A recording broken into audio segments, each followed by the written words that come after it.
Beautiful day. Oceanside, California, man. Oceanside Triathlon.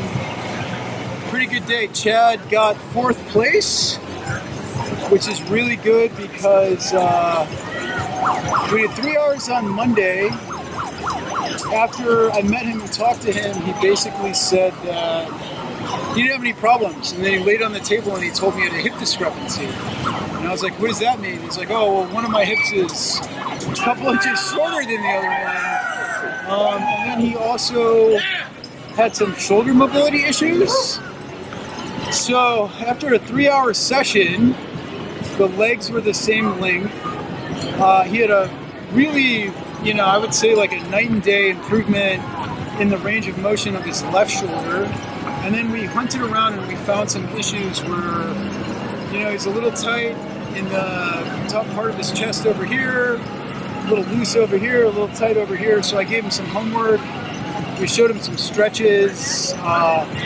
He's dialed in. He said he felt incredible. He said he felt great. Then a couple days later, he was kind of outside with the dog. He's got a big Burmese, I don't know, just a big Burmese dog. The dog's like 200 pounds. And the dog bumped him and hit him and he fell into a giant potted plant. So on Wednesday, his knee was super swollen. So we met, I believe, he called me that morning. And after that morning, we kind of triaged the knee. Thursday, went up for a swim. We talked, we did education. And then we went to the gym. We worked on it again on Friday. I think that was Thursday night. On Friday, he did a thorough warm-up, tested the knee. I gave him the Mark Pro. He took it home. So we did another hour-and-a-half session on Thursday. And then Friday morning, I was like, hey, how you doing? He got up early. He slept with the Mark Pro on Thursday night. Gave him some mobility drills, some voodoo flossing stuff to do. He did a thorough warm-up.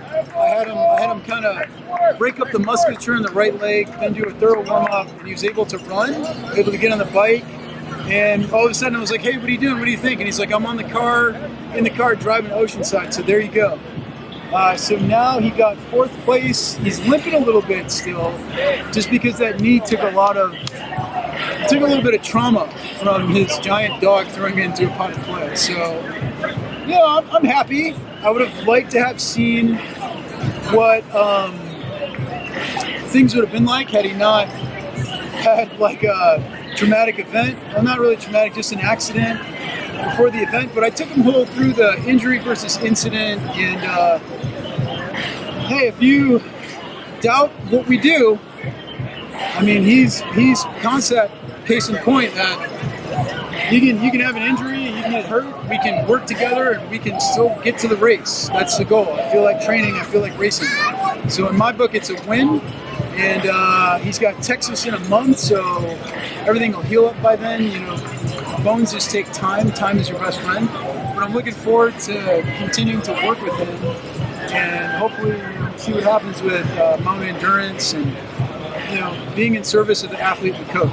So we're just sitting around waiting for the guys to come now. I got the bag set up, I got the table set up. Beautiful Oceanside, California.